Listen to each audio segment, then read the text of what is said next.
आपका राजस्थान एक सामान्य परिचय पहलो टॉपिक है। आवाज नहीं करना। राजस्थान एक सामान्य परिचय पहला आप हमारा टॉपिक है। ठीक है। और वो राजस्थान एक सामान्य परिचय बहुत अच्छे से हमें करना है। इन आप 10 भागा बांट के स्टडी करी। कल दो तीन जो का पॉइंट है तो आप डिस्कस कर लिया। वो अपनो राजस्थान को मानचित्र है। तो सामान्य परिचय आप 10 पॉइंट बना के बात करिए ना। पहला क्या था, सबू पहला भूगोल यदि पढ़ा तो मानचित्र के बिना पढ़ा तो फिर कोई मतलब को नहीं। इसलिए सबसे पहले हमें राजस्थान या कोई भी हम पढ़ रहे हैं तो उसका मानचित्र याद होना बहुत जरूरी है। तो सब पहला हो गया राजस्थान को मानचित्र, वो आप पढ़ांगा, चिंता ना करो। दूसरा उद्भव। उद्भव का मतलब क्या होता है, जन्म। आप देखांगा कि राजस्थान का जन्म कैसे हुआ। जन्म के बाद में क्या है, नामकरण। बहुत बढ़िया, वो तो याद कर रखे गुरु जी। जन्म के बाद नामकरण, नामकरण के बाद आप देखांगा ग्लोब पर। ग्लोब पर राजस्थान की लोकेशन घटे है तो अक्षांश और देशांतर। अक्षांश और देशांतर, अक्षांश और देशांतर। ग्लोब पर राजस्थान की लोकेशन घटे से देखांगा। बिंग बाद में लंबाई, चौड़ाई और विकर्ण। लंबाई, चौड़ाई और विकर्ण, लंबाई, चौड़ाई और विकर्ण। बिंग बाद में आप पढ़ांगा सीमाएं। राजस्थान की बाउंड्री है ना, वह देखांगा। बिंग बाद में गुरुजी आप पढ़ांगा क्षेत्रफल। या क्षेत्रफल से पहले मैं जिले, संभाग, जिले और संभाग, है ना। बिंग बाद में आप पढ़ांगा क्षेत्रफल। क्षेत्रफल राजस्थान को मैप दो बार ही हो था, है ना। एक तो पहला पॉइंट, एक जिले संभाग, फिर हम पढ़ेंगे क्षेत्रफल। फिर आप बात करांगा आकृति। राजस्थान की खुद की आकृति और जिला की आकृति विशेष आकृति है। उसके अलावा एरिया बहुत बड़ो है तो कुछ देशों के एरिया के साथ इसकी तुलना कर रखी है। कितने पॉइंट हो गए। और लास्ट पॉइंट हो जाएगा तथ्य। ठीक है। 10 पॉइंट में आप पढ़ लेंगे नहीं तो थाने कड़ी समस्या को नहीं आ। तो 10 पॉइंट है हमारे परिचय के। सबसे पहले मानचित्र, फिर उद्भव, नामकरण, अक्षांश देशांतर, लंबाई चौड़ाई, विकर्ण, क्षेत्रफल, सीमाएं, संभाग, जिले, आकृति, तुलना और तथ्य। कोई दिक्कत। तो सब पहला अपन नेवजो को मानचित्र 41 जिला वो अपन अक्षर से याद होना जरूरी है ना।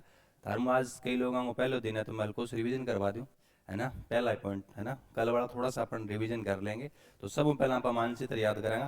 तो नेक्स्ट पेज पर आओ थे मानचित्र। राजस्थान को जो नयो मानचित्र है वो अपन ध्यान रखना है।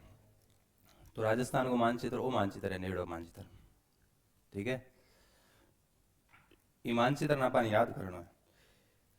ये मानचित्र समझनो पहला आप थोड़ा सो भारतीय संदर्भ में देख लिया, है ना। हमारा राजस्थान कहाँ है तो ते देखोगा ये वाला देखो। वो आपने के भारत को मानचित्र है। वो आपने देखो भारत के अपनो राजस्थान थाने दिखे नहीं। ये वाला हमारा मानचित्र है, किसका है, राजस्थान का। ऐसा समझ में आ गई बात। अब वो मानचित्र देखने लग रहे हो, वो है थारो राजस्थान का मानचित्र। तो पहली बात तो बहुत पुराने टाइम में एक सवाल आंतो, है ना। पहली बात ध्यान रखना, भारत के संदर्भ में आप पूछ ले कि राजस्थान कौन से मतलब दिशा में, तो उत्तर, दक्षिण, पूर्व, पश्चिम। तो ये किस तरफ है, ये किस तरफ है ना। ये इस तरफ है सर। किस तरफ, हाँ नॉर्थ वेस्ट। किस तरफ है, भारत के नॉर्थ वेस्ट, उत्तर पश्चिम भाग में स्थित है। न तो पूर्व पश्चिम में, न उत्तर में, बीच में है ना। तो पहले उत्तर दिशा लगेगी, उसके बाद ये वाले। तो उत्तर पश्चिम दिशा के अंदर हमारा राजस्थान स्थित है। दूसरी बात, राजस्थान है ना अंतरराष्ट्रीय सीमा बनाने वाला जिलो है। अंतरराष्ट्रीय सीमा का मतलब हो गयो आज की सीमा लगे किसी ये वाली, आ सीमा अठू ले गए, आ सीमा कट लगे, आ सीमा लगे गुरुजी पाकिस्तान के सागे। तो पाकिस्तान के सागे सीमा साझा करना लो अपने जिले। तो वो देखने लग रहे होते। अब अपन एक एक चीजें याद रखनी। दो चीज हो गई सर, एक तो पाकिस्तान के सागे सीमा साझा करे मतलब अंतरराष्ट्रीय सीमा। पाकिस्तान के सागे अंतरराष्ट्रीय सीमा लगा। बिंगला ए जगह स्टेट है, 5 स्टेट है, 5 स्टेट हम सीमा साझा करे। बहुत सिंपल टॉपिक है लेकिन फिर भी हमें छोटी छोटी चीजें भी सीखनी है ना। तो सब पहला आप ध्यान रखना। 41 जिला याद करांगा तो याद करने का एक तरीको है। सब पहला आप बाउंड्री लाइन वाला जगह जिले वे आप देखा, बाउंड्री लाइन वाला। और बाउंड्री दो टाइप की होगी, एक तो अंतर्राष्ट्रीय सीमा पाकिस्तान के साथ है, दूसरी अंतर्राज्यीय की 5 स्टेट के साथ जाकर किसी किसी 5 स्टेट है बाद में बात करेंगे, लेकिन सब पहला जिला याद करेंगे, पहलो आपनो काम वो है। तो थे देखो आपने पाकिस्तान की सीमा साझा करने वाली सीमा कटों कट तक है, ये सर यहाँ से यहाँ तक है, ये वाले है ना गंगानगर, बीकानेर, हल्की सी फलोदी, जैसलमेर और वो देखो बाड़मेर, याद रहे जी के अड़ तक सीमा साझा करें, है ना। तो पहला तो 4 जिला है पाकिस्तान के सागे सीमा साझा करता, गंगानगर, हनुमानगढ़, जैसलमेर और बाड़मेर, 4 ही जिला तो सबने याद है। लेकिन अपन पता है कि जोधपुर फड़ोदी काट दियो, तो जोधपुर फड़ोदी काटियो तो पहले जोधपुर सीमा साझा नहीं कर रहा था, लेकिन जैसलमेर का हल्का सा एरिया फलोदी में मिला है। वैसे देखो फलोदी जोधपुर से अलग हुआ है, लेकिन हल्का सा जैसलमेर वाला इलाका भी क्या, नोख वाला इलाका, जैसलमेर में इलाका है नोख, वो वाला मिला दिया। तो अब फलोदी की सीमा भी किया पाकिस्तान के साथ साझा करने लगी। मतलब पहला 4 जिला गंगानगर, बीकानेर, जैसलमेर और बाड़मेर 4 है, तो 2 ऊपर कर दियो और 2 नीचे, बिचाड़ा के गाल दियो फलोदी, है ना। तो 2 ही ऊपर है 2 ही नीचे, बिचाड़ा के फलोदी, तो गंगानगर, बीकानेर, फलोदी, जैसलमेर और बाड़मेर। जी कि मानचित्र थाने पता लगा जी कि किसी समूह ज्यादा सीमा शेयर करे, आप थाने अंदाजो आज ही मानचित्र में इन चीज को फायदो हो जाए, समूह ज्यादा सीमा साझा करे जैसलमेर और सब उनका में फलोदी, देख लेंगे बाद में सीमा की बात आती। एक बार अपना उद्देश्य मानचित्र याद करना, तो 5 जिला याद हो गया अंदर है। अब आप ये तो अंतरराष्ट्रीय जो सीमावर्ती जिले हो गया, अब अंतरराज्यीय सीमा आप देखांगा, तो चाहे हठू पकड़ लो चाहे हठू पकड़ लो, तो गठू पकड़ोगा ऊपरों, चलो ऊपरों पकड़ लिया। देखो गंगानगर तो याद है थारे, है ना, कुछ जिला जोड़े घुमावे, है ना, गंगानगर से अलग हुआ था हनुमानगढ़, है ना। मैं तने बतायो आपा कोटा बूंदी सागे पड़ा, डूंगरपुर बांसवाड़ा पड़ा कौन पड़ा, है ना, एक सागे पड़ा। जैसे यूपी बिहार सागे जोड़े में नहीं, गाने के अंदर भी है ना, पुरानो गानो है ना। तो कहने को मतलब है आपने दो जोड़ा हुआ था आपने गंगानगर हनुमानगढ़, क्योंकि लगभग एक ही कल्चर है, गंगानगर से अलग हुआ था हनुमानगढ़, ठीक है, एक जैसी जलवायु है, तो गंगानगर से अलग हुआ था हनुमानगढ़। तो अपन पता उसी की गंगानगर का सेटेड जिले किसी है हनुमानगढ़। फिर 3 जिला याद रखने, 3 जिला शेखावाटी का है, सी एक सेकंड, शेखावाटी का 3 जिले सबने पता है, CJS। कैसे याद करना है, याद ऐसे करना है कि देखो थोड़ा थोड़ा इतिहास की अपन बातें याद रखनी है कि जयपुर में कछुआ राजवंश में एक व्यक्ति हुआ राव शेखा ने इस इलाके पर शासन किया, है ना, शिखर जुमिन चूरवाड़ा। तो राव शेखा के वंशज शेखावत कहलाए और ये इलाका कहलाया शेखावाटी, ठीक है। तो ये जो है शेखावाटी बिना 3 जिले, लेकिन अपन क्रम में याद रखना है, अल्फाबेटिकली क्रम में CJS, ABCD के क्रम में है ना अल्फाबेटिकली, तो चूरू झुंझुनू सीकर, कई बार क्रम भी पूछे तो अपन वास्ते क्रम भी याद करना जरूरी है। तो CJS मतलब चूरू झुंझुनू सीकर। फिर के याद रख लो, है ना, के तो याद रह जाएगा, के क्या याद रह जाएगा, के। तो इसका मतलब हो गया कोटपुतली बहरोड खेरथल तिजारा, तो के कोटपुतली बहरोड खेरथल तिजारा। देखो कोटपुतली बहरोड ये, खेरथल तिजारा ये। फिर आपने अलवर लागतो ही हो, तो आपनो अलवर आई जाएगा, कड़ी चिंता करने की जरूरत को नहीं, अलवर आई जाएगा। फिर अलवर के बाद में भरतपुर, हम तो जैसे अलवर भरतपुर अपन जोड़े में पढ़ते हैं, लेकिन भरतपुर से डीग अलग हो गया, तो ये देखो क्या आ जाएगा, पहले डीग और फिर क्या आएगा भरतपुर। तो देखो शेखावाटी के बाद में के याद रख लो, कोटपुतली बहरोड खेरथल तिजारा। फिर अलवर और भरतपुर के बीच में क्या आ गया डीग, तो अलवर भरतपुर और डीग ये 3 एक साथ आप याद रख सको। फिर भरतपुर के बाद में भाई पुराने जिले धौलपुर, करौली और सवाई माधोपुर, ये तो पहले से पता है, धौलपुर, करौली, सवाई माधोपुर। अब ये जो कोटा जिले यानी कोटा पान याद रखना, कोटा 2 बार इस सीमा साझा करे MP के साथ, एक बार तो अठू साझा करे इंग्लिश साइड और एक बार इंग्लिश साइड साझा करे, 2 बार अलग अलग, लेकिन अपन एक ही बार याद रखना है। तो कोटा से सर क्या हो गया कोटा। अब देखो जो बाहर निकले है, देखो ये जो बाहर निकला हुआ है ये क्या हो गया 12, और जो ओ है नीचे लो वो है झालावाड़। तो झालावाड़ तक की अपन बात याद रखनी। वापस आओ, गंगानगर से अलग हुआ था हनुमानगढ़ 12 जुलाई 1994 में। तो गंगानगर हनुमानगढ़ शेखावाटी के 3 जिले चूरू झुंझुनू सीकर, के कोटपुतली बहरोड खेरथल तिजारा, अलवर भरतपुर के बीच में डीग है, तो अलवर डीग और भरतपुर फिर धौलपुर, लास्ट पूर्वी जिला, करौली, सवाई माधोपुर, कोटा, बाहर निकला हुआ 12, नीचे वाला झालावाड़। झालावाड़ के बाद में कोटा की दोबारा सीमा, लेकिन कोटा ना अपन एक ही बार काउंट करना है। बिंग बाद में हल्की सी सीमा की ये देखो, ये आती है भीलवाड़ा की, तो बाद में जिला कौन सा हो जाएगा? भीलवाड़ा, है ना, भील, है ना, भीलो कट रहता मेवाड़ की, भले बिलांगी से कटी मेवाड़ में, मेवाड़ की प्रारंभिक राजधानी चित्तौड़गढ़, ऐसे याद रखो। तो भीलवाड़ा के बाद चित्तौड़गढ़, और चित्तौड़गढ़ का राणा प्रताप, तो प्रतापगढ़, 3 ऐसे याद रखो इसी क्रम में। कैसे? भीलवाड़ा, भील लोग चित्तौड़ की सेना में थे तो चित्तौड़, चित्तौड़ का राणा महाराणा प्रताप, तो प्रतापगढ़। फिर है ना, आप नीचे से ऊपर की तरफ चलोगे, आप ऐसे याद रखो बी और डी, इसको भी अल्फाबेटिकली क्रम में याद रखना है। पहले बांसवाड़ा है, फिर डूंगरपुर है, बी डी, बांसवाड़ा, डूंगरपुर। डूंगर का मतलब पहाड़, अब पहाड़ ऊपर है तो डूंगरपुर के ऊपर उदयपुर, डूंगरपुर के ऊपर उदयपुर, याद रह जाएगा, ऊपर मतलब उदयपुर। और फिर सिरोही, देखो इनमें रोई आ रहे, रोई में केवे जाड़, मतलब जालौर, और जाड़ की के बना दी बाढ़, बाड़मेर, बाड़मेर तो पड़ी रखे हैं।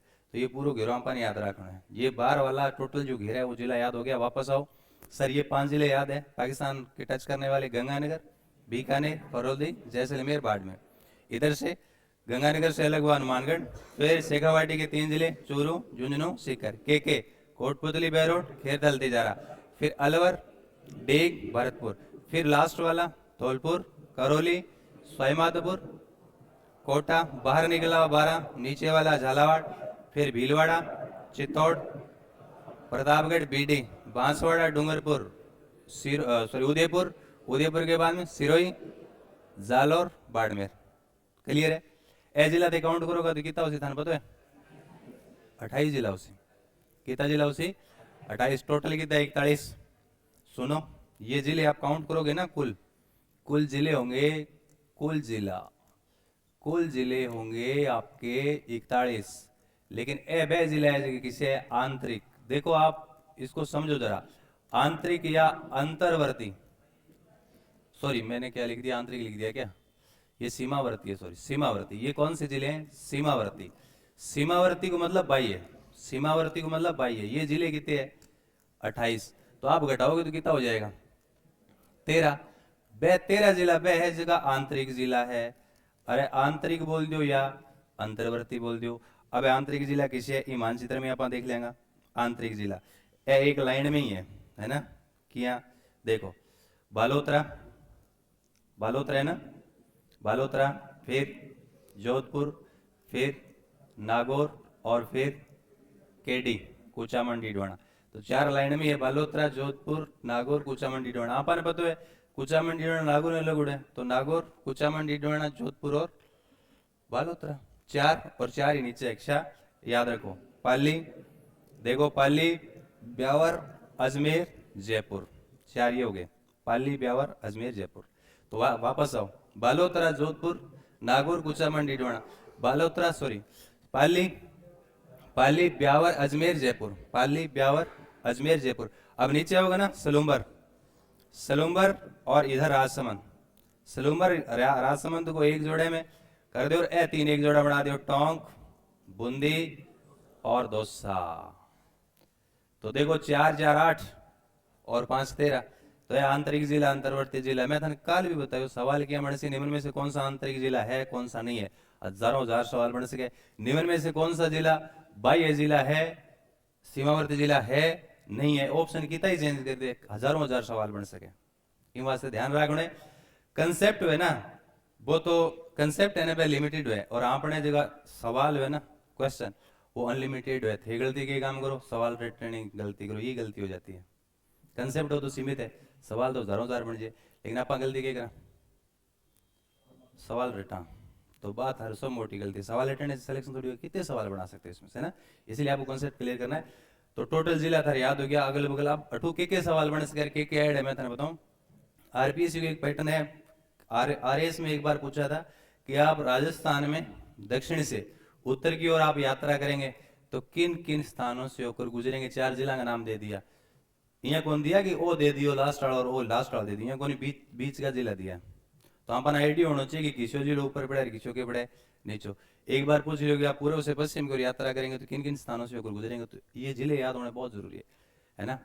बिंग अलावा पाकिस्तान का जगह सीमावर्ती जिले वह 5 सबने याद है, क्योंकि आप ऊपरों याद करें गंगानगर, बीकानेर, फलोदी, जैसलमेर और बाड़मेर, है ना। अड़को से एग्जाम में लैंग्वेज चेंज कर दिया कि पाकिस्तान के सीमावर्ती जिले हैं, अंतर्राष्ट्रीय सीमा पर स्थित जिले हैं जिनका क्रम दक्षिण से उत्तर की ओर बताओ। तो आप लास्ट तक तो पढ़ाएंगे नहीं, सीमावर्ती जिला पढ़ता है पहले ही ऑप्शन दे है उल्टो, तो इसे बहुत ध्यान से पढ़ना है। दूसरी बात आ जिला गुरु जी और के फायदों से, यदि थाने मानचित्र याद है तो राजस्थान में मान लो आप नदियां पढ़ांगा, नदियां पढ़ांगा तो नदियां गो प्रवाह क्षेत्र थाने याद करने में दिक्कत को नहीं आवे।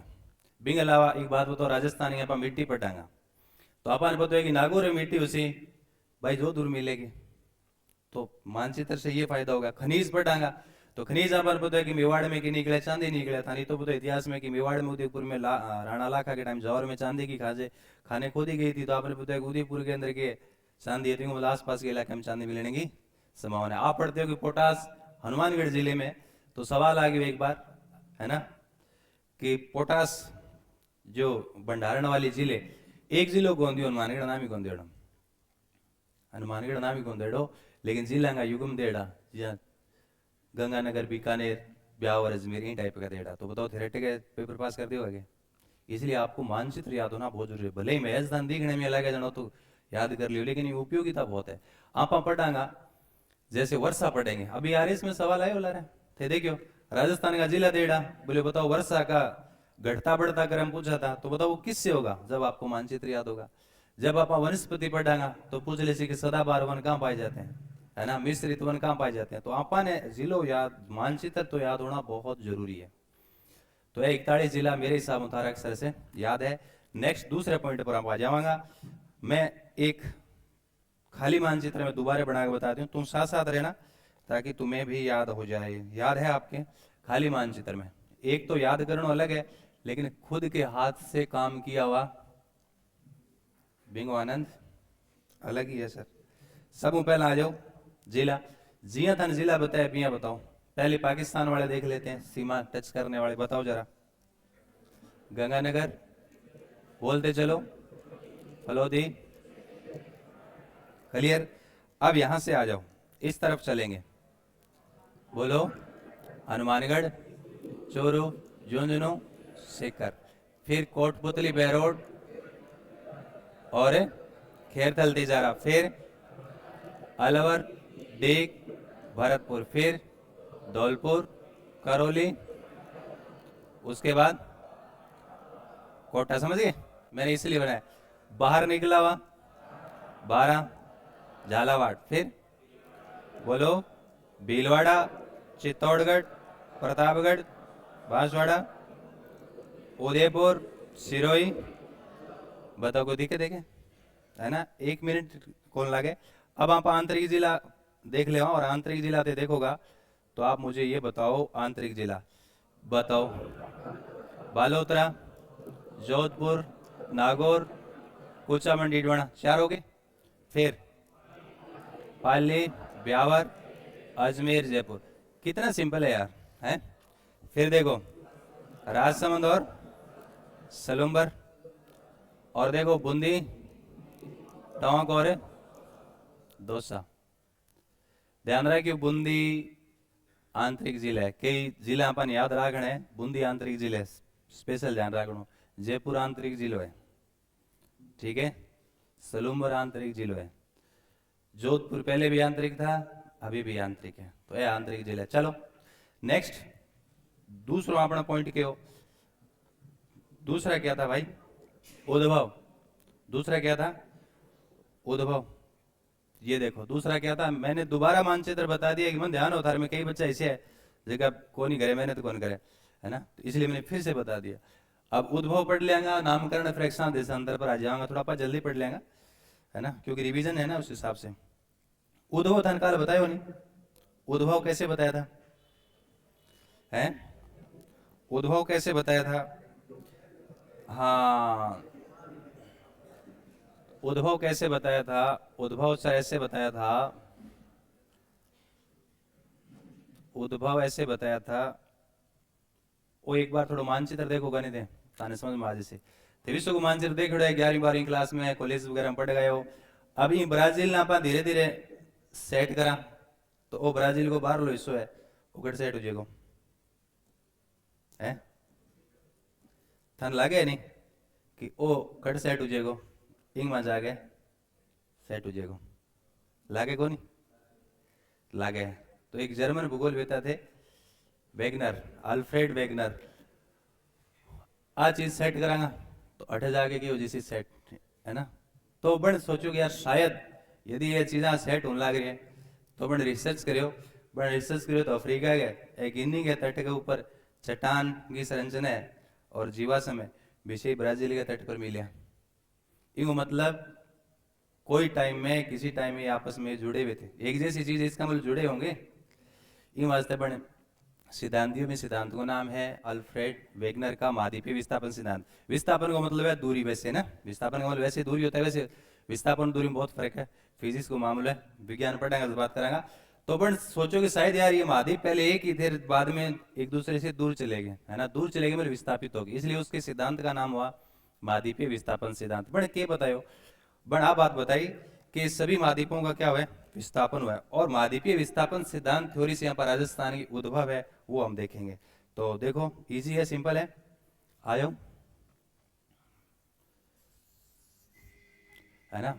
आप बात तो खूब पढ़ी थारी बाहर वाला उन्होंने बताया कि पैलियोजोइक और मिसोजोइक भूगोल में अलग अलग काल हुए। पैलियोजोइक और मिसोजोइक काल में पूरी दुनिया में एक तो मोटो सारो के हो ये नील बुली बुली को मतलब के पानी। उन्होंने कहा कि पूरी दुनिया में एक बहुत बड़ा महासागर था और भी महासागर के बिछाड़े उस महासागर से छोटा स्थलखंड था। पूरी दुनिया में दो ही टुकड़ा एक तो पानी जल और एक थल। वो बहुत बड़ो महासागर बतायो जल है ये है ना वाटर बॉडी ये जल है। इनको नाम दियो पण पेंथा लासा काल बतायो नहीं थाने पेंथा लासा है ना। ये बहुत बड़ा महासागर था।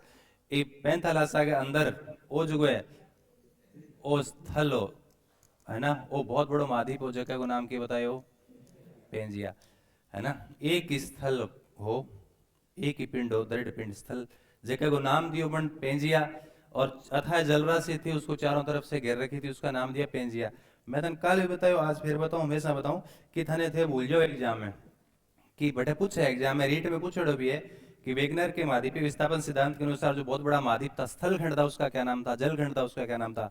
तो पेंजिया और पेंथालासा पे स्टार्ट एक जैसे ही है तो अपन याद रखना जल चारों तरफ हो तो महासागर बड़ो इसलिए देखो पेंथालासा 4 अक्षर में पेंथालासा तो बड़ा 4 अक्षर में इसलिए जलखंड पेंथालासा महासागर और थल अंदर था छोटा था इसलिए देखो पेंजिया कितने 3 है ना 3 अक्षर को है ना पेंजिया। तो छोटा था पेंजिया स्थलखंड और बड़ा था पेंथालासा महासागर। अच्छा ये किसका सिद्धांत है ये वेगनर। मैं उत्पत्ति लिख रहा हूं राजस्थान का उद्भव कैसे हुआ है ना उद्भव कैसे हुआ। तो 1912 तो वेगनर का कौन सा सिद्धांत वेगनर जर्मन था। वेगनर ने एक सिद्धांत दिया उसका नाम है महाद्वीपीय बोलो महाद्वीपीय विस्थापन सिद्धांत। इसके अनुसार सभी महाद्वीपों का क्या है विस्थापन हुआ है महाद्वीपीय विस्थापन सिद्धांत। बन गयो कि ये वाला जो है ना ये जुड़ा हुआ था ये स्थलखंड एक ही था जुड़ा था कौन से काल में पेलियोजोइक और मिसोजोइक। कौन सा काल है मिसोजोइक और पेलियोजोइक काल में ये जुड़ा हुआ था। लेकिन हुआ क्या क्योंकि अपनी पृथ्वी है बाकी करने लग रही है घूर्णन गति करने लग रही है। अरे पृथ्वी घूम रही है कि नहीं घूम रही है। पृथ्वी घूमे तो 2 टाइप को बल उत्पन्न हो एक ज्वारीय बल और उत्प्लावक बल। तो पृथ्वी की घूर्णन गति के कारण कौन से बल उत्पन्न हुए ज्वारीय वह उत्प्लावक बल और ज्वारीय और उत्प्लावक बल के कारण पृथ्वी का क्या हो गया विखंडन हो गया। मतलब जो स्थलखंड था वो टूट गया। ये घूम रहे हैं ना पृथ्वी घूम रही है पृथ्वी घूमने की वजह से स्थलखंड था ना वो टूट गया। कौन से काल में कार्बोनिफेरस जब एंड हो रहा था तब। तो इसका विखंडन कब हुआ कार्बोनिफेरस, कार्बोनिफेरस, कार्बोनिफेरस काल के अंत में इसका क्या हो गया, विखंडन हो गया। अब बड़ी चीज है, कोई भी बड़ी चीज है तो टूटेगी तो स्टार्टिंग में दो टुकड़ा होगा। कितना टुकड़ा होगा, दो। तो ये कैसे टूटा, इस तरीके से टूट गया सर। कैसे, देखो आप, ये ऊपर वाला है ना, एक ऊपर टुकड़ा है और एक इस तरीके से टूट गया। अब अपन बताओ है कि जी टूटेगा, स्टार्टिंग में दो टुकड़ा होगा, बीच में क्या भर जाएगा, पानी। अब ऊपर वाला टुकड़ा ऊपर चला गया, धीरे धीरे दूर चला गया, नीचे वाला नीचे आ गया, बीच में पानी भरता गया, इसलिए ऊपर वाले को बोला अंगारा लैंड। ऊपर वाले को क्या बोला, अंगारा लैंड। अंगारा हमेशा ऊपर जा, नीचे गोडा हमेशा नीचे है तो गोडवाना लैंड।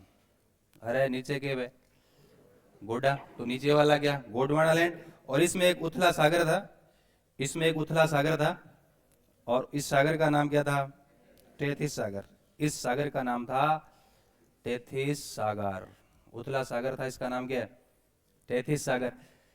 धीरे धीरे ऊपर लो भी कई भागों में टूटते गए, कालांतर में नीचे वाला भी कई भागों में टूट गया, और इस तरीके से ये हो गया सर, कौन सा, इतना टुकड़ा हो गया। जगह बड़ा स्थलखंडा बाने तो बोल दियो महाद्वीप, और छोटा है वो ज्यो है श्रीलंका, एक हो गया द्वीप। और वो जो पैंथालासा हो वो पानी आगे चारों तरफ फैल गया। और क्योंकि यहाँ पास सब बड़ो जो महासागर है वो प्रशांत महासागर है ना, ये वास्ता आप पढ़ा कि प्रशांत महासागर पैंथालासा का क्या है, अवशेष है, क्योंकि मेन बचेड़ो है प्रशांत महासागर ये। और क्योंकि आप वो राजस्थान है, तो वो राजस्थान क्यों बण्यो, ये वाला देखो राजस्थान, आप तो राजस्थान देखना है ना, तो राजस्थान किसी चीज में बण्यो, तो सर राजस्थान नीचे वाली चीज से बना था, गोडवाना लैंड और टेथिस सागर से किसका जन्म हुआ, राजस्थान। तो राजस्थान उद्भव की जो थ्योरी है आप वेगनर के महाद्वीपीय विस्थापन सिद्धांतों समझे है ना। सेकंड ग्रेड के एसएसटी के फर्स्ट पेपर में टॉपिक लगे, तो बटे तो बहुत ज्यादा चीजें पढ़नी पड़े, तो अठे थे क्योंकि अपन केवल राजस्थान की उत्पत्ति समझानी है, तो थोड़ी सी अपने बातें कर ले है ना, ज्ञान थारो क्यों गयो इनहास हो गया। तो अब बात अपन याद रखनी, तो राजस्थान किससे बना था, गोडवाना लैंड और टेथिस सागर का अवशेष है, इतनी बात याद रखनी। ये बात याद रहे तो ठीक है, नहीं रहे तो भी कोई बात को नहीं, भी काम आ जैसी है ना। ये पूछा हुआ पेंजिया और पैंथालासा का।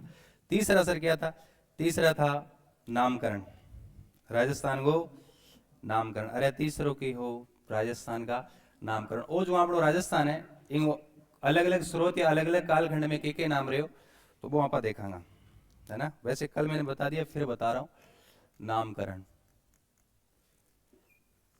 की बात करांगा, नामकरण।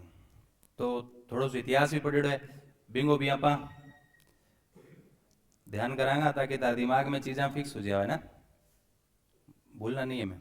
चलो नामकरण की बात करा तो एक तरफ तो मैं लिख रहा हूं स्रोत, एक तरफ तो क्या लिख रहा हूं, स्रोत, या पहले स्रोत ठीक है, दूसरी तरफ क्या लिख रहा हूं, नाम।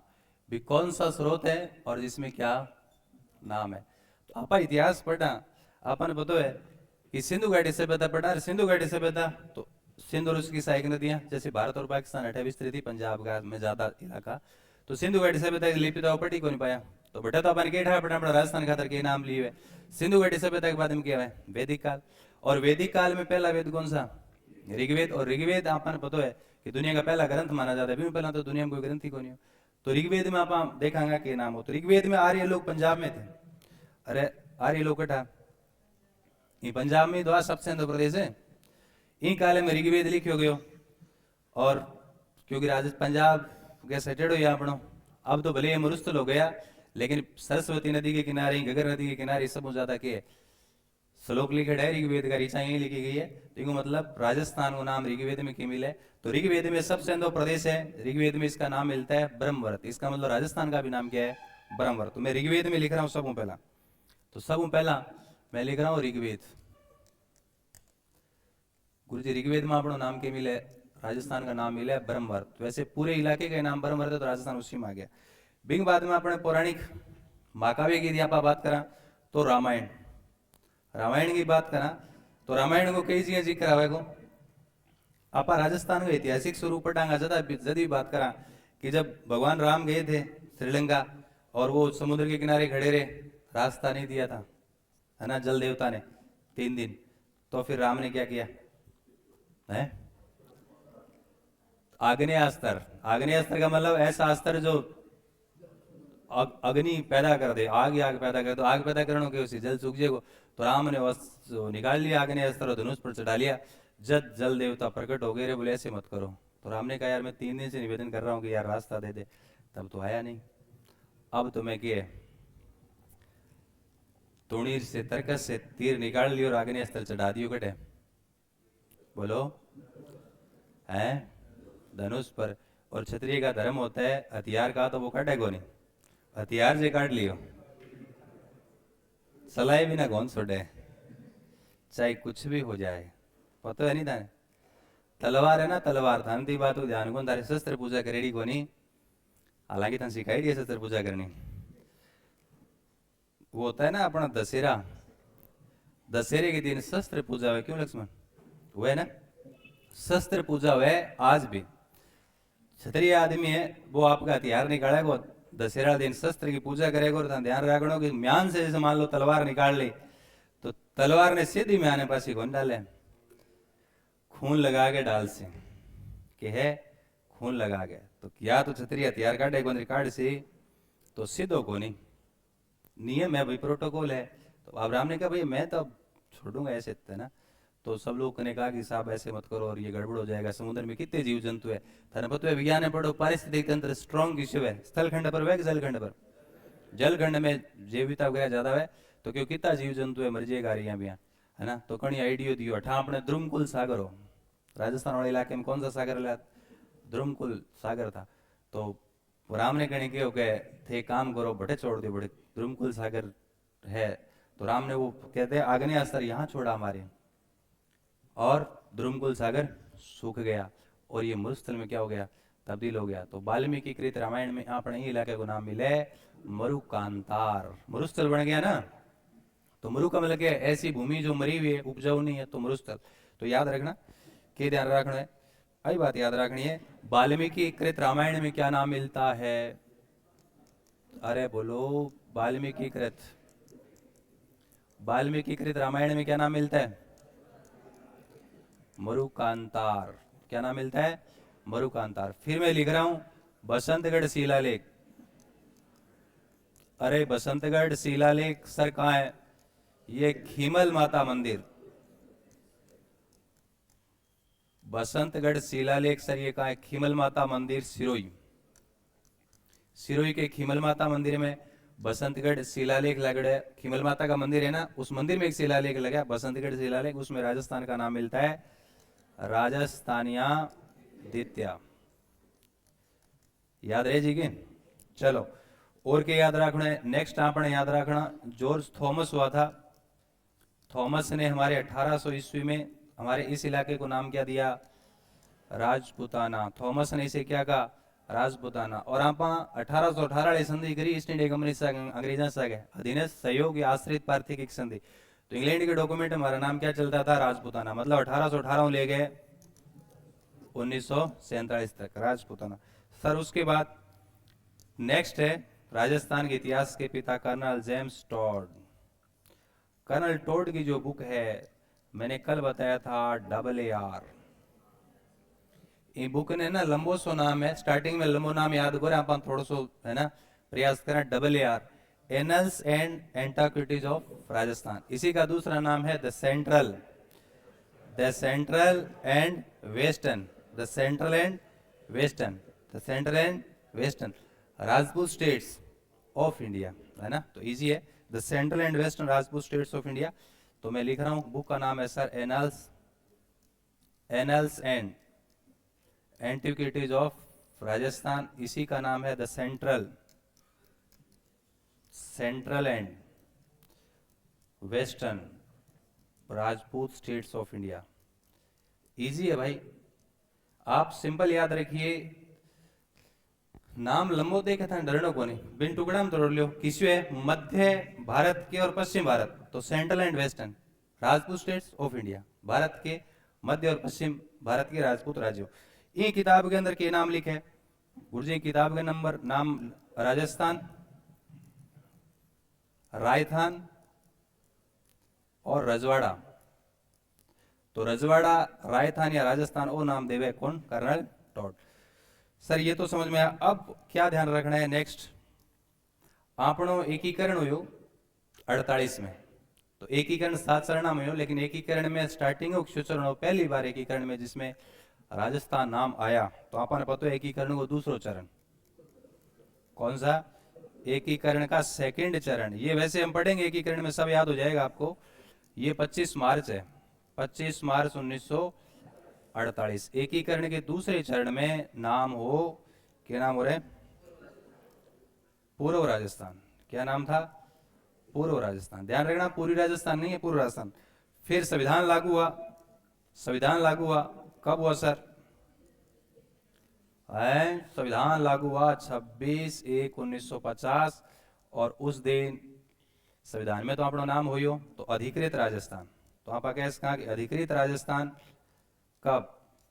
जब संविधान लागू हुआ 26/1/1950। और आज का जो राजस्थान देख रहे हो, आज का जो राजस्थान देख रहे हो मतलब एकीकरण खत्म हो गया। तो एकीकरण का जो 7वां चरण था ना, कब सर? 1 नवंबर 1956। उसमें आप कह सका कि फिर हमारा ये वर्तमान राजस्थान अस्तित्व में। वर्तमान मतलब आज आप देखने लग रहे हैं वो मानचित्र एकीकरण के 7वें चरण में अस्तित्व में आवे 1 नवंबर 1956। तो भाई नामकरण मन लगे कोई समस्या को नहीं। कदी कदी सवाल पूछे तो ये वास्ते आप छोड़ तो सका को नहीं, याद रखो है ना। क्या ऋग्वेद में ब्रह्मवर्त, वाल्मीकि कृत रामायण में मुरुकांतार, बसंतगढ़ शिलालेख, खीमल माता राजस्थानी आदित्य और Thomas Rajputana, colonel Tod AAR, रायथान रजवाड़ा राजस्थान। सर एकीकरण के दूसरे चरण में पूर्व राजस्थान, अधिकृत राजस्थान जब संविधान लागू हुआ। वर्तमान 1 नवंबर 1956 जो को बहुत कॉमन है। नेक्स्ट जो को पॉइंट है वो है थारो अक्षांश और देशांतर। आज समझने वाली बात है ना। अक्षांश और देशांतर, अक्षांश और देशांतर। देखो क्या कहानी है कि आपनो ग्लोब देखो तारो, पहले अक्षांश देशांतर ना अपन थोड़ा सा समझना पड़ेगा। ग्लोब देखा है? ग्लोब, ग्लोब के वे गुरुजी? ग्लो तो देखेड़ो है, ग्लो है। अपन याद रखना है अक्षांश और देशांतर, अक्षांश और देशांतर। ग्लोब जानो नहीं थे? ग्लोब के वे? ग्लोब है? अरे तीसरी चौथी क्लास में पढ़ने लागो ग्लोब है। मुझे तो याद है तीसरी क्लास के सामाजिक को पहले पाठ को नाम ही ग्लोब हो। बताओ, मैंने गुरुजी ग्लोब पढ़ाए 3 दिन में और पूरा ग्लोब याद करा दियो तीसरी क्लास में। बताओ हैं? थारे कितनी क्लास में लाग दो हैं? कितने में लाग दो हैं?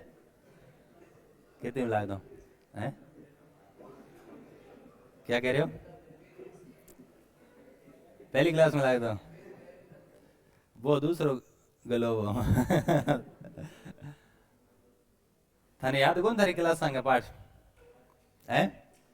कौन याद? झूठ बोल रहे हो यार, कुछ तो याद होगा है? ग्लोब होता है पृथ्वी का मॉडल, पृथ्वी को छोटो प्रतिरूप। अपन पृथ्वी ने यदि समझनी है, पृथ्वी ने यदि अपन समझनी है तो पृथ्वी ने किया समझाऊंगा। तो पृथ्वी को छोटो मॉडल मतलब छोटा प्रतिरूप आप बना देवा। जे देखो तेरे ऑफिस के अंदर मेज पर के पड़े हुए ग्लोब, आज तक गोल कर रहा है गुरुजी ग्लोब माने है ना। तो याद रखना कि ग्लोब है कि अब वो पृथ्वी को के छोटो प्रतिरूप है, वो ग्लोब है। अब कोई देश कटे लोकेशन ढाई को नहीं पढ़ने लग रही है। अब कि नहीं क्यों मिलना बोले घटे बोले खेरड़े कन खड़े हो। तो खेरड़ा तो घने ही है किसी खेरड़े कन, तो मिलने में बड़ी परेशानी होती। अरे पानी वाले व्यापारी जहाज जाने मैंने जान लग रहे ढाई कौन पड़े कि नहीं जान लग रहे। इन वास्ते आवश्यकता महसूस हो रही है तो बार कौन पड़ा अपन की नहीं तो जुगाड़ करना पड़ेगा। इसलिए 2 टाइप की काल्पनिक रेखाएं मानी गई ग्लोब पर। काल्पनिक है, एक खेंचेड़ी कोनी खोदेड़ी कोनी मानेड़ी है। ठीक है, 2 टाइप की रेखा। मैं पहला तो याद करने को थाने जुगाड़ बताऊंगा और फिर आप समझागा भी नहीं, क्योंकि अपन दोनों ही चीज जरूरी है। एक वे समझ लो समझ में सारा लोग पढ़े लिखे होते सब समझ लियो, क्या समझ में कौन आया रट्टो मार ले, वो तो खराब बात है, रट्टो नहीं मारनो, समझ में आ जाए लेकिन दिमाग को निकल जाए, एग्जाम को दबाव विषय है या बहुत टाइम बाद दिमाग को निकल जाए तो अपन पक्को याद किए करना है कि जुगाड़ लगाना है कि अपन दिमाग से भी नहीं निकले और हम उसके पीछे की जो मूल अवधारणा है बात भी अपन समझ लें। पहला तो अपन बात याद रखनी कि जो है रेखाएं कैसी कैसी है, तो ये पृथ्वी है ना, पृथ्वी ध्यान है के टाइप की, पृथ्वी की आकृति किसी करे है, लक्ष्मण बता रहे, लक्ष्मण पृथ्वी की आकृति कैसी है, अंडाकार है, गलत है तारे बहुत बारी बता दिए। पृथ्वी की आकृति जियोड, अंग्रेजी में अपन जियोड बोलेंगे, हिंदी में बोलेंगे लधवक्ष गोलाम, एग्जैक्ट, न तो नाशपति का कार्य, न टमाटर का कार्य, न गोल है, न अंडाकार है, कुछ नहीं है, क्या है, लधवक्ष गोलाब या जियोडा, बात याद रखनी है। इनको मतलब है कि ध्रुवा पर थोड़ी सी चपटी है और बीच में थोड़ी सी के मोटी है ना। तो ये अपन पता है कि ऊपर लो जो दिशा वैबा के वे नॉर्थ और नीचे के वे साउथ, तो ये उत्तरी ध्रुव हो गया तो नॉर्थ पोल, और ये क्या हो गया, साउथ पोल। पोल का मतलब क्या होता है, ध्रुव, तो ये उत्तरी ध्रुव, ये कौन सा हो गया, दक्षिण ध्रुव। अब है ना अपन पता ही कौन लगे कौन आदमी कट है ना। हालांकि वो ग्लोब विश्व को भूगोल पढ़ांगा जब बहुत ज्यादा डिटेल में पढ़ांगा, केवल मैं राजस्थान के संदर्भ में जी बात काम आने वाली विधि पढ़ांगा, क्योंकि फिर पूरा पढ़ेंगे तो बहुत लंबा चौड़ा हो जाएगा, हमारा पर्पज बीट हो जाएगा। तो बोर्ड की तरफ देखो पग दबाओ, हट क्लास में खुद गई ऐसे क्यों करते हो हैं, बोर्ड का देखो, यदि मैं सोचूं बच्चा, कई बच्चा अक्सर से याद कर लिया, कई याद को नहीं करे, बात की है आगो मनी कौन लगे क्लास में। सुनो, इन्हें क्या हो जाएगा, पूर्व, इधर क्या हो जाएगा, पश्चिम। तो भूगोल वेताओं ने काल्पनिक रेखा मानी, बोले यार काल्पनिक रेखा माननी पड़ेगी, पूरी पृथ्वी को दो भागों में बांट लो, कितने भागों में बांट लो, दो भागों में। तो एक रेखा बीचों बीच खींच दे, आ रही देखो, ये रेखा पूरी पृथ्वी को कितने भागों बांट दी, दो भागा, दो भागा बांट दी। तो इन रेखा को मैं नाम बताऊं, पृथ्वी को दो भागों में बांट दे तो पृथ्वी के बीच से जा रही है, तो भू मध्य रेखा, कौन सी रेखा है, भू मध्य रेखा, भू मतलब भूमि, मध्य भूमि के बीच से जाने वाले, भूगोल की भाषा में इसको बोलते हैं विषुवत रेखा, इंग्लिश में उसको बोलते हैं इक्वेटर, इक्वल भागों में, इक्वल मतलब बराबर भागों में बांटने वाली, इक्वेटर, विषुवत रेखा, भूमध्य रेखा और 0 डिग्री अक्षांश, क्या बोलेंगे, 0 डिग्री अक्षांश। तो सर एक जुगाड़ समझ में आया कि आडी रेखा है वे अक्षांश है, आडी रेखा है ए आडी एवं अक्षांश, आडी रेखा है वे की है, अक्षांश है। अब 0 से ऊपर जाएंगे ना उत्तरी ध्रुव की तरफ, तो 1 डिग्री उत्तरी अक्षांश, 2 डिग्री, 3 डिग्री, 4 डिग्री, 5 डिग्री, ऐसे करके 90 डिग्री उत्तरी अक्षांश तक जाएंगे। और ऐसे ही 0 डिग्री से नीचे जाएंगे तो 1 डिग्री, क्योंकि दक्षिण में जा रहे हैं तो 1 डिग्री दक्षिण अक्षांश, 2 डिग्री, 3 डिग्री दक्षिण, ऐसे करके कहां जाएंगे, 90 डिग्री दक्षिण अक्षांश। और ये बीचों बीच है जिसको हमने बोला भूमध्य रेखा, 0 डिग्री अक्षांश। अब एक बात तो, इसने पूरी पृथ्वी को लगभग दो बराबर भागों में बांट दिया। पृथ्वी गोला तो नहीं है लेकिन गोले जैसा है, तो ऊपर वाला आधा गोला, नीचे वाला आधा गोला। अब बताओ ऊपर वाला उत्तरी ध्रुव की तरफ कौन सा गोलार्ध हो जाएगा, उत्तरी गोलार्ध, उत्तर दिशा में आधा गोला है, और नीचे वाला दक्षिणी गोलार्ध। तो ये आडी रेखा है। बिंग बाद में यार आडी रेखा पता कौन चला, एक आदमी हेठे खड़े है, चेटे खड़े है, चेटे खड़े है, ठाके पड़सी किसी जगह खड़े, इन वास्ते सही लोकेशन ट्रेस करने वास्ते दूसरी रेखा की कल्पना पाने और करनी पड़सी। इसलिए उन्होंने कहा कि दूसरी रेखा कैसे, कि भाई आप पूर्व से पश्चिम आडी खींच दी, अब क्या खींच दिया, घड़ी, तो अब आ उत्तर से ध्रुव को दक्षिणी ध्रुव से मिला दिया। सर ये भी रेखा पृथ्वी को दो बराबर भागों में बांट रही है, सही है। इधर वाला देखो आधा गोला और इधर वाला भी आधा गोला है, तो ये पूर्व दिशा में तो पूर्वी गोलार्ध, और ये कौन सा हो जाएगा, पश्चिमी गोलार्ध। अब सही लोकेशन के है आप ट्रेस कर सका, सारी रेखा के काल्पनिक है। अब इस रेखा को क्या बोलेंगे, देशांतर। तो सर ये समझ में आ गया देशांतर कैसे याद रखना है, दय से देशांतर, दय से दक्षिण ध्रुव से उत्तर ध्रुव की ओर खींची गई रेखा देशांतर है, और इन आडी ए अक्षांश। अब अपन बोलते हैं इस गोले ऊपर वाला गोला है तो कौन सा हो जाएगा, ऊपर वाला गोला उत्तरी गोलार्ध, तो नीचे वाला दक्षिणी गोलार्ध, ये वाला पूर्वी गोलार्ध, इधर वाला पश्चिमी गोलार्ध। क्लियर है। अब है ना एक चीज अपन ध्यान रखनी है कि पृथ्वी अपने एक्स पर कितनी झुकी हुई है, 23.5 डिग्री, 23.5 डिग्री अपने एक्स पर झुकी हुई है, ध्यान रखना। अक्ष ऐसे सीधे तो पृथ्वी सीधे नहीं, ऐसे ऐसे झुकी हुई, कितनी, 23.5 डिग्री। पृथ्वी 23.5 डिग्री झुकी होने की वजह से अपने ऋतु वगैरह परिवर्तन में सारी बातें में बहुत सारी चीजें हमें। और ई वास्ते अक्षांश रेखा आपा बात करी अक्षांश कितने हैं 90 ऊपर है और 90 के नीचे ई वास्ते सभी अक्षांश अपन याद कर रखना क्योंकि पृथ्वी 23.5 डिग्री झुकी है इसलिए मैं 23.5 वाला ही बता रहा हूँ बाकी बहुत सारी बातें और भी है। तो जैसे उत्तरी गोलार्ध में भी 23.5 डिग्री और दक्षिणी गोलार्ध में भी क्या 23.5 डिग्री। अब मैं लिख रहा हूं ये 23.5 डिग्री के है नॉर्थ लैटिट्यूड मतलब उत्तरी अक्षांश 23.5 डिग्री उत्तरी अक्षांश ऐसे ही मैं लिख रहा हूं 23.5 डिग्री ये क्या हो जाएगा साउथ लैटिट्यूड दक्षिणी अक्षांश। मैं क्यों लिख रहा हूं मैं इसलिए लिख रहा हूं ताकि बहुत सारी चीजें समझ में सीधा रहे। पृथ्वी 23.5 डिग्री झुकी होने के कारण पृथ्वी 23.5 डिग्री झुकी होने के कारण सर क्या होता है पृथ्वी 23.5 डिग्री झुकी होने के कारण जो सूर्य है ना सूर्य ये हमारा सूर्य है वो 23.5 से कभी ऊपर नहीं जाता और 23.5 से कभी नीचे नहीं जाता है ना क्योंकि आ चीजें अपने काम आसी राजस्थान पढ़ांगा कि सीधी किरणें कहाँ पड़ती है तिरछी किरणें कहाँ पड़ती है मौसम वगैरह बहुत सारी चीजें तो इसलिए सूर्य 23.5 से कभी ऊपर नहीं जाता 23.5 से कभी नीचे नहीं जाता। अब मैं धन बताऊं इतनी चीज पढ़नी हालांकि ग्लोब में बहुत सारी चीजें भारत और इसका भूगोल पढ़ना ज्यादा पढ़ा इन्हें क्योंकि राजस्थान में केवल हमें राजस्थान के देशांतर पता करना तो जितनी चीजें की जरूरत है उतनी मैंने बताई है। अब मैं राजस्थान कहाँ है वो थाने बना के बताऊं वो है गुरु जी राजस्थान ग्लोब पर है अपना राजस्थान। अब थे थाने पता है कि राजस्थान थान पहला सवाल तो बने कि कौन से गोलार्ध में है उत्तरी गोलार्ध में। तुम क्या बोल रहे हो पश्चिमी गोलार्ध में तो उत्तरी गोलार्ध में इसके अलावा और कोई दिमाग में आ रही बातें आपके किसी के ये देखा कि चलो उत्तरी गोलार्ध में किसी को ये नहीं दिखा ये दिखा कि सर पूरी गोलार्ध में तो दोनों ही बात है ये कौन से गोलार्ध में है तो राजस्थान में यहां लिख रहा हूं देखिए राजस्थान कौन से गोलार्ध में है राजस्थान उत्तरी पूर्वी गोलार्ध में है राजस्थान कौन से गोलार्ध में है उत्तरी पूर्वी। अब अपन याद रखना राजस्थान का जगह अक्षांश है अक्षांश के आगे सदैव और सदैव क्या लगेगा उत्तरी और राजस्थान के देशांतर के आगे सदैव और सदैव क्या लगेगा पूर्वी। राजस्थान उत्तरी अक्षांश में इसलिए 0 डिग्री से चलेंगे 1 डिग्री उत्तरी अक्षांश 2 डिग्री 3 डिग्री 4 डिग्री 5 डिग्री तो 23.5 से थोड़ा नीचे राजस्थान। इसका मतलब जो बांसवाड़ा मैं नेक्स्ट पेज पे लिख रहा हूं है ना पहले मैं समझा देता हूं फिर लिखूंगा याद करने उत्तरी को बताऊंगा आप बाई चांस दिमाग में निकल जाए तो ये चीज ध्यान में रखनी है।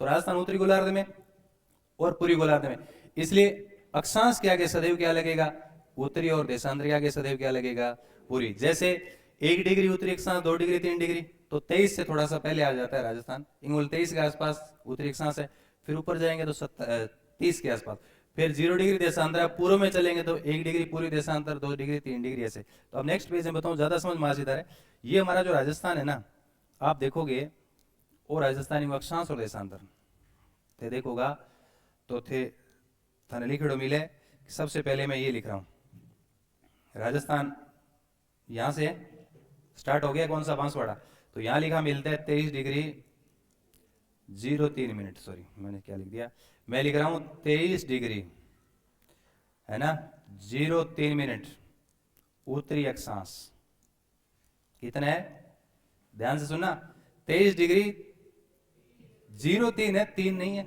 03 डिग्री उत्तरी अक्षांश।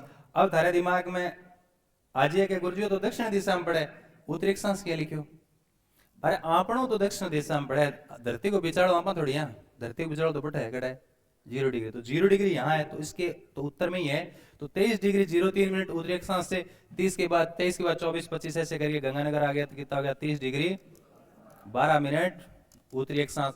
मैंने कहा ना अक्षांश के आगे सदैव क्या लगेगा उत्तरी तो ये देखो यहाँ भी उत्तरी लिखा हुआ है और यहाँ भी क्या लिखा हुआ है उत्तरी। कारण है क्या हम उत्तरी गोलार्ध में है इसलिए अक्षांश के आगे सदैव उत्तरी। फिर पूर्वी देशांतर देशांतर के आगे पूर्वी ये 0 डिग्री देशांतर यहाँ है फिर इधर चलेंगे तो 1 डिग्री पूर्वी देशांतर 2 डिग्री 3 डिग्री 4 डिग्री जैसलमेर जैसे ही आया तो आपने लिखा 69 डिग्री 30 मिनट क्या पूर्वी देशांतर। फिर 69 के बाद 70 71 72 ऐसे करके धौलपुर तक गए तो क्या हो गया 78 डिग्री 17 मिनट पूर्वी देशांतर। फिर मैं कह रहा हूं देशांतर के आगे दोनों जगह क्या लिखा है पूर्वी। बच्चे क्या गलती करते हैं वह सोचे वो तो पूर्वी सही है वो गलत लिखी जी पश्चिम लगाना है। अरे यार अपने से नहीं है ना, कहाँ से 0 डिग्री देशांतर देगा, इसलिए मैंने वहां लिखा कि अक्षांश के आगे सदैव उत्तरी आएगा, देशांतर के आगे पूर्वी आएगा। कारण है कि हम कौन से गोलार्ध में, उत्तरी गोलार्ध में। अब देखो आर्यस में एक सवाल पूछो फ्री के अंदर, है ना, आप लोग बताओ, इंटेलिजेंट बहुत हो, तुम बताओगे? हाँ, आर्यस में सवाल पूछा कि 70 डिग्री पूर्वी देशांतर राजस्थान के किस जिले मुख्यालय के नजदीक पड़ता है, मतलब है कौन सा, कौन सा पड़ेगा? जैसलमेर। अब तो मानचित्र याद होगा तभी हो पाएगा ना, ऐसे तो नहीं हो पाएगा। अब वापस आओ, एक काम की बात बताऊं थाने।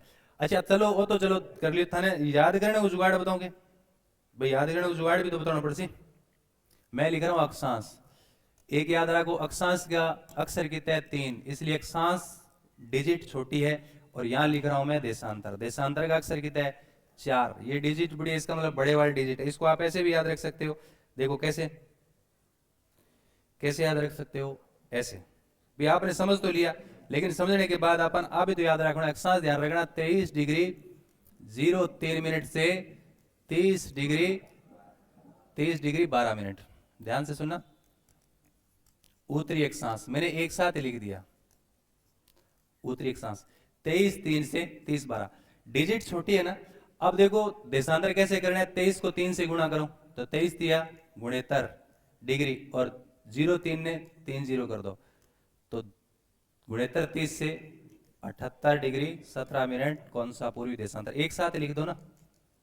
अब क्या समझ में आया? कई बार यहाँ पर भूल जाओ यार 23 30 अक्षांश है या देशांतर है, तो याद रखो कम संख्या का है छोटी डिजिट है, और बड़ी संख्या है बड़े डिजिट है।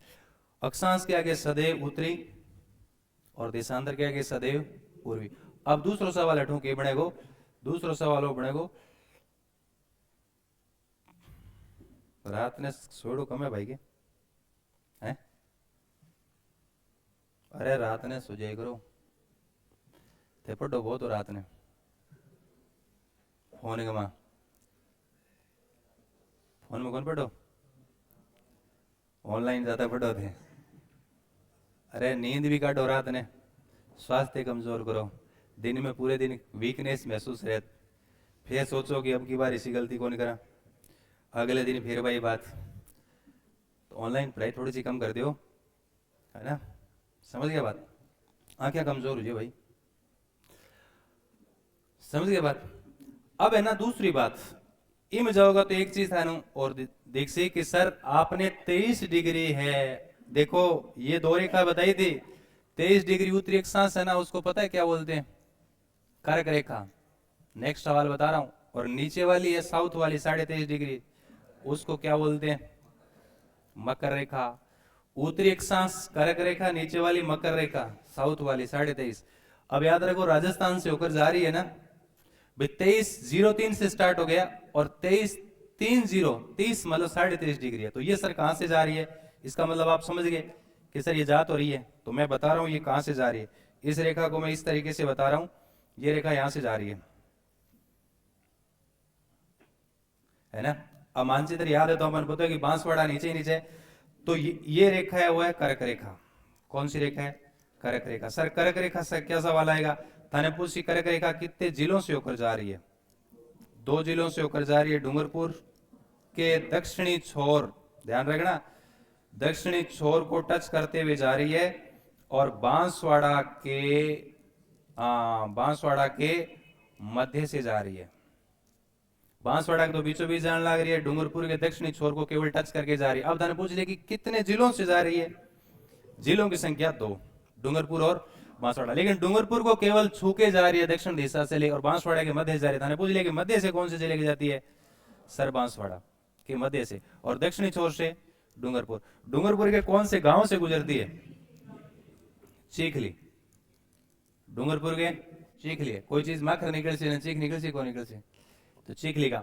बांसवाड़ा, बांसवाड़ा के बीचों बीच है, बांसवाड़ा के बीचों बीच है कुशलगढ़, कुशलगढ़ चीफ शिप था ना, बांसवाड़ा के कुशलगढ़, कुशलगढ़ से होके जा रही है, बांसवाड़ा के कुशलगढ़ से होके जा रही है।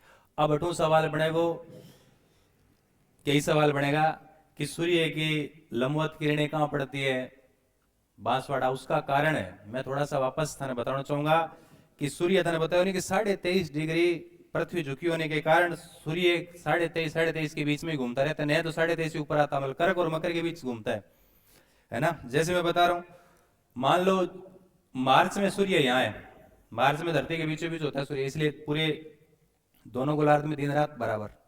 मार्च के बाद धीरे धीरे ऊपर आता है, तो 3 महीने ऊपर आने में लगा, जून में कहाँ आ गया, कर्क रेखा। इसलिए जून में बांसवाड़ा में सूरज ऊपर चमकता है, इसलिए वहां लंबवत किरणें पड़ती है, सदैव नहीं पड़ती, केवल जून में ही पड़ती है, इससे ऊपर आ नहीं सकता। फिर वापस आएगा भाई, 3 महीने जाने में लगे, 3 महीने आने में, 6 3 9 का मतलब सितंबर। सितंबर में सूर्य वहीं पहुंच जाएगा जहां मार्च में था, इसलिए सितंबर और मार्च का मौसम एक जैसा होता है, पूरी दुनिया में दिन और रात बराबर। फिर नीचे जाएगा, 3 महीना जोड़ दो, सितंबर 9 9 3 12, तो दिसंबर में कहां चला जाएगा, ऑस्ट्रेलिया। ऑस्ट्रेलिया पर चमकेगा, नीचे है ना ऑस्ट्रेलिया के बीचों बीच। तो आपने जब सर्दी में, जब ऑस्ट्रेलिया में के गर्मी, और फिर इससे नीचे नहीं जा सकता, वापस 3 महीने ऊपर। इस तरीके से सूर्य घूमता रहता है। इसलिए लंबवत किरणें दक्षिणी राजस्थान में पड़ेगी, बांसवाड़ा में, और कब पड़ेगी, जून, इससे ऊपर आ ही नहीं सकता। इन वास्ते आपणो तो हमेशा पर नहीं रहे गणे सूर्य। इस इन वास्ते आपने अठे किसी की बिल्डिंग है, अठे किसी बिल्डिंग है या कोई भी इमारत है या पेड़ है, बिंगी छांव हमेशा नॉर्थ में बनेगी, क्योंकि सूर्य हमारे उधर है। और धनपुर चेन्नई या बंबई में बिल्डिंग है, बिंगी छाएं किन्हें बनेगी, दोनों तरफ बनेगी, दोनों तरफ बनेगी। जून में इधर आ गया तो उसकी छांव उस तरफ बनेगी, और फिर दिसंबर उधर चला गया तो छांव इस तरफ। वो सवाल एक दिन मैं तो हर रोज आपको बताता हूं। पिछली बार एक अखबार पत्रिका या भास्कर ने एक फोटो दी थी। मैं हमेशा बताता हूँ कि जून के अंदर जब सूर्य बांसवाड़ा पर चमकेगा तो सिर के ऊपर चमकेगा, तो छांव कहीं नहीं बनेगी, ना तो इधर बनेगी, ना केवल जून में ना। और आपना हमेशा कहने पड़ती, जून में जरूर है छांव छोटी हो जैसी कि सूर्य थोड़ा नजदीक आ जाए। जैसे सर्दियों में वहां चला जाएगा तो छाएं क्या बनेगी, परछाई बड़ी बनेगी। पिछली बार जून के टाइम में एक व्यक्ति की फोटो दी थी अखबार ने कि देखो आज लंबवत चमक रहा है बांसवाड़ा में, इसलिए परछाई कहीं नहीं बन रही। और आ बात आप रोज डिस्कस करता है क्लास में ना, अखबार वाला बात आपने सुने लेकिन लेट सुने, तो मेरी बात समझ रहे हो ना आप। अब यहाँ से सर क्या बन, अब थाने पूछ ले कि सर्वाधिक सीधी किरणें दक्षिण राजस्थान में बांसवाड़ा, थाने पूछ ले बांसवाड़ा ऑप्शन में नहीं है तो थे क्या करोगा, डूंगरपुर। और सर्वाधिक तिरछी ऊपरी ऊपर गंगानगर। ये तो रटा रटाया सवाल हो गया, लेकिन पेपर बनाना बहुत होशियार हुआ है, बिन ध्यान है कि टाबर के रट्टा लगा है वह जिलो दे को नहीं वह कैसी सर्वाधिक तिरछी किरणें पड़ने वाला जिला सीकर, टोंक, पाली, चित्तौड़गढ़। सीकर, लेकिन वो कद आसी था ने जद मानचित्र याद उसे पूछ ले से सर्वाधिक है ना सीधी किरणें पड़ने वाला जिला बांसवाड़ा डूंगरपुर नहीं देगा, वो दे देगा भीलवाड़ा, टोंक, कुचामन, फलोदी, भीलवाड़ा। लेकिन वो कद उसी जद मानचित्र याद उसे, ऐसे ध्यान रखना, ठीक है। इस टाइप के सवाल। अच्छा सर, ये तो समझ में आ गया, कर्क रेखा दक्षिणी राजस्थान के 2 जिले डूंगरपुर बांसवाड़ा, डूंगरपुर के दक्षिणी छोर के चीखली गांव से निकलती है, और बांसवाड़ा में कुशलगढ़ बांसवाड़ा के बीचों बीच। थाने पूछ लिया कि कर्क रेखा की लंबाई कितनी है, वो एक बार आर्य से पूछे सवाल है। कर्क रेखा की राजस्थान में लंबाई 26 किलोमीटर मानी, आरपीएससी कितने किलोमीटर, 26 किलोमीटर, 26 किलोमीटर मानी थी। अब दूसरा सवाल, अठू और के सवाल बन सके, सारा सवाल अपन पढ़ना है। अब सवाल बने क्योंकि राजस्थान के मध्यवर्ती अक्षांश और देशांतर, मध्यवर्ती अक्षांश देशांतर, मध्यवर्ती अक्षांश का मतलब 30 और 23 को बीच, और 78 और 69 को बीच। तो मध्यवर्ती अक्षांश अपन बताया कि मध्यवर्ती जिले के है नागौर, तो मध्यवर्ती अक्षांश नागौर जिले में होगा। और मध्यवर्ती अक्षांश में यहां लिख रहा हूं कि मध्यवर्ती अक्षांश सर कौन से हो गए, मध्यवर्ती अक्षांश और देशांतर। ये सवाल अभी तक नहीं पूछा, आ जाएगा, चिंता नहीं करना, जो नई सवाल पूछेगे ना वो आएगा। तो मध्यवर्ती अक्षांश और देशांतर, पहले अक्षांश पूछा तो पहले अक्षांश लिखना है, तो मध्यवर्ती अक्षांश ध्यान है कि तो है 27 डिग्री, और देशांतर कौन सा है 74 डिग्री। तो मध्यवर्ती अक्षांश और देशांतर। बाई चांस उल्टा पूछ ले कि मध्यवर्ती देशांतर और अक्षांश, तो पहले 74 करना है। इस टाइप के सवाल पूछते हैं एग्जाम में। मध्यवर्ती अक्षांश 27 74, देशांतर अक्षांश पूछ ले तो 74 और 27, मतलब बहुत अपने को सजग रहना, एग्जाम में सवाल गलत हो जाए। सर और क्या सवाल बन सकता है, और सवाल बनेगा, क्या बनेगा, और सवाल ये बनेगा, चलो मैं थाना ठीक बता दूं, मैं यही बता दे रहा हूं आपको, बता रहा हूं मैं अक्षांश और देशांतर। सर अक्षांश और देशांतर का यूज क्या है? अक्षांश और देशांतर का यूज क्या है? यूज को मतलब जान गया कि भी आपने काम में किया हुआ है, अपने जीवन में क्या काम आवे भी कोई भी चीज इन वास्ते आप रिसर्च करा या कोई भी चीज इन वास्ते आवे कि अपन काम में किया, बिना काम में चीज तो रखा ही को नहीं रखांगे, काम आबाई चीज रखा है ना। थार बाल बढ़ाओ जैसी रड़ा थे काट के फेंक दियो, क्यों? काम में कौन आता। लेकिन थे रोड कौन कटाओ, क्यों? छोटे छोटे बाल काम के रोड कुछ ही लगे नहीं समझ बात ये वास्ते अंगो काम में के है, अब समझ में आई है ना। काम आबाई चीज रखा पा तो संरक्षण देशांतर काम की है। पहला आप देशांतर की बात करा, थाने कोई कह दे कि मैं 90 डिग्री उत्तरी अक्षांश पर बैठा हूं, तुम आ जाओ अपने यहाँ खेलेंगे, मिलने आ जाओ, तुम नहीं जाओगे। तुम बोल रहे 90 डिग्री बैठा भैया, बर्फ में सिकुड़ जाएगा, मर जाएगा, तुम नहीं जाओगे, है ना। समझ गए बात। थाने कह दे 0 डिग्री अक्षांश पर हूं, तो तुमको पता लगेगा यार धरती के पीछे पीछे बहुत गर्मी पड़ रही है, रोज बारिश होती है, पता चल रहा है ना। इसका मतलब अक्षांश से पता चलता है ताप कटिबंधों का। सर अक्षांश का यूज क्या है? ताप कटिबंध। ताप कटिबंध को मतलब समझ गया आगे। अब ताप कटिबंध को निर्धारण करा, है ना। जैसे 23:30 के बीच में सूर्य घूमता रहता है, तो गर्मी यहाँ पड़ती है, सूर्य सीधा चमकता है, सीधा जो किरणें जब जाएगी तो वहाँ गर्मी ज्यादा होगी, तो गर्मी को बोलेंगे उष्ण क्षेत्र को बोलेंगे कटिबंध। इसलिए ये कौन सा कटिबंध है? उष्ण कटिबंध। मान लो ध्रुव की तरफ मैं आपको बताऊं, वहां ठंड पड़ती है, सूर्य की किरणें तिरछी जाती है 4 महीने। आपने देखा कि 6 महीने दिन और 6 महीने ध्रुव पर रात, क्योंकि दूर है सूर्य से, किरणें पहुंच नहीं पाती, इसलिए वहां ठंड पड़ती है। ठंड को बोलते हैं भूगोल में शीत, और क्षेत्र बोलते हैं कटिबंध, शीत कटिबंध। और दोनों के बीच में शीत और उष्ण, शीतोष्ण कटिबंध। तो ताप कटिबंध में अक्षांश का बताओ यूज हुआ कि नहीं हुआ? इसी तरीके से देशांतर का यूज है। देशांतर का सर क्या यूज है? समय निर्धारण में। देशांतर का क्या यूज है? समय निर्धारण। सर समय निर्धारण कैसे है? समय निर्धारण कैसे? अब देखो ये देशांतर है ना 0 डिग्री, अब पूर्व में चलेंगे 1 डिग्री पूरी देशांतर, 2 डिग्री 3 डिग्री, ऐसे चारों तरफ घूम जाएगा। और चारों तरफ घूम जाए तो हम क्या बोलते हैं? 360। तो टोटल देशांतर कितने हैं? 360। 360 है, चारों तरफ घूम गया, 360। सर इसका यूज कैसे है? देशांतर का यूज है समय निर्धारण में। 1 डिग्री देशांतर चलते 4 मिनट का अंतर आ जाता है ना। 1 डिग्री देशांतर बराबर कितना? 4 मिनट। अब आप कहोगे सर 1 डिग्री चलने से 4 मिनट का जब अंतर आ जाएगा, तो फिर तो 1 डिग्री से 4 मिनट का अंतर आ जाएगा, फिर तो ये राजस्थान कहाँ चला गया? आगे क्या? 1 डिग्री चलने से 4 मिनट का अंतर आ जाएगा, फिर तो 69-78 में लगभग कितना है?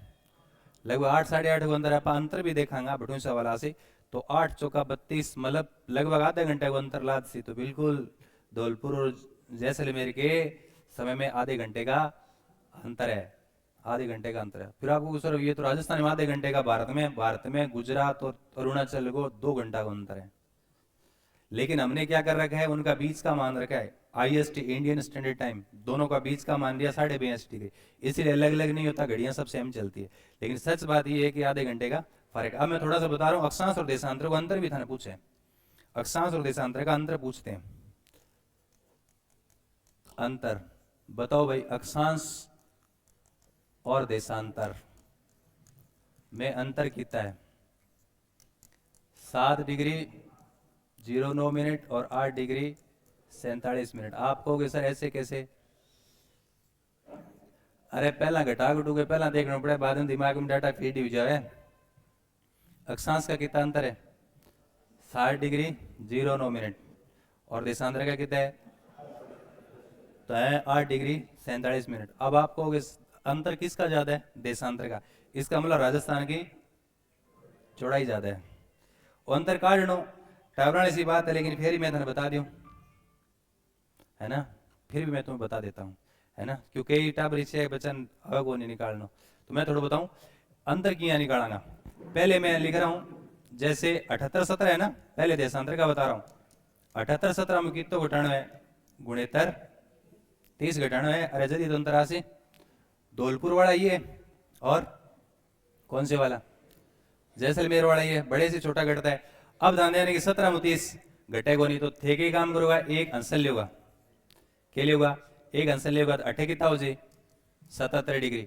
अटे हंस लेनता ही अटे 18 कोनी में, क्योंकि 1 डिग्री में 60 मिनट है, अठू 60 आ से एक लेनता ही अटा तो 77 हो गया, लेकिन अठाता ही 60 हो जैसे, क्योंकि 1 डिग्री में 60 मिनट है। 60 और 17 कितना हो गया? 60 और 17 77, और अठे कितना हो गया? गुणेतर 30। अब घट जाएगा सर, है ना। 7 7 में 3 गया 4, 47 मिनट, और ये कितना हो गया? 8। तो इन वास्ते देशांतर अंदर कितना है? 8 47 घटाणो आ गया। अरे बाद में तो डाटा दिमाग में, लेकिन मैं घटाणो ही बता दूं। ऐसी अक्षांश है, अक्षांश कितना है सर? 23 डिग्री 03 मिनट से 30 डिग्री 12। इनमें तो कोई दिक्कत ही कोनी, है ना। 12 में 3 जाए, 9 और 3 12 0, है ना। और ये 7, तो क्या लिखा हमने? अक्षांश 7 डिग्री 09 मिनट, देशांतर 8। तो गुरुजी देशांतर में 1 मिनट में कितना अंतर होता है? 4। तो इसको आप 4 से गुणा करोगे तो 8 चौका 32, और 47 मतलब पूर्ण हो गयो 60 ही वे 100 को नहीं हुई। तो लगभग आप ये मान के चल सका लगभग कितने मिनट का? 35 मिनट। आप राउंड फिगर में कह सका आधा घंटा। तो राजस्थान में कितने समय अंतर है? आधा घंटा। वो भी सवाल थर बन जाएगो। सवाल कैसे बनेगा? मैं करूँ खतरनाक सवाल बने कि राजस्थान, या सिंपल पूछ ले कि राजस्थान के संदर्भ में अक्षांश देशांतर से संबंधित निम्नलिखित कथनों पर विचार करो। राजस्थान का अक्षांश देशांतर देसी कि राजस्थान का देशांतरण विस्तार इतना इतना है, वहां उल्टा पुल्टा कर देगा, डिजिट सही लिख देगा, दिशा गलत लगा देगा। फिर लिखेगा अक्षांशों का अंतर इतना है, देशांतरों का अंतर इतना है ना।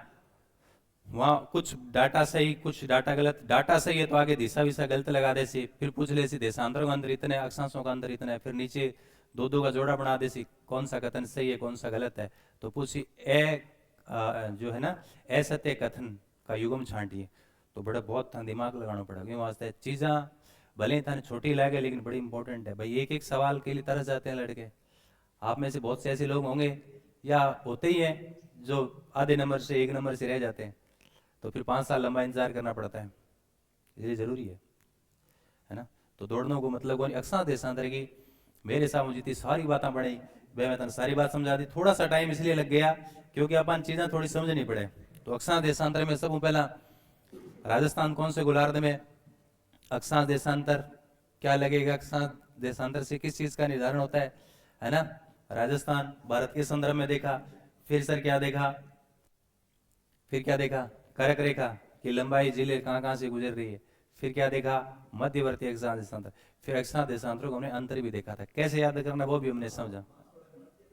बांसवाड़ा मध्य, कुशलगढ़। ये क्या दिख रहा है आपको? मानचित्र आप याद ही क्या वास्ते करे हैं?